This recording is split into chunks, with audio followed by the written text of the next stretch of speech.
क्या आप परेशानी से, मुसीबत से, आफ़ात से, बलाओं से, आज़माइश से, खौफ से, घबराहट से, ज़िल्लत से, रुसवाई से छुटकारा चाहते हैं? बहुत ताकतवर, बहुत ही कीमती अमल लेकर आया हूँ, जिसके करने से इंशाअल्लाह आपका जो ज़वाल है वो उरूज में बदल जाएगा। हर आने वाली सुबह आपके लिए खौफ, हर आने वाली शाम आपके लिए घबराहट लेकर आती है और आपका जो उरूज है वो ज़वाल में बदल रहा है। समझ नहीं आ रही मैं कौन सा रास्ता इख्तियार करूँ। तो ये अमल कर लें, इंशाअल्लाह अल्लाह आपके लिए गैब के रास्ते खोल देगा, दरवाज़े खोल देगा। फ़जर की अज़ान से आधा घंटा पहले मुसल्ले पर आ जाएँ, 2 रकअत 4 रकअत सलातुल हाजत पढ़ लें।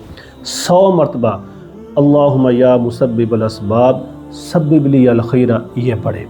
इंशाअल्लाह ठीक 3 दिन के बाद अल्लाह पाक ज़मीन का सीना चीर कर आसमान के दरवाज़े खोल कर आपके लिए गैब के रास्ते खोल देगा।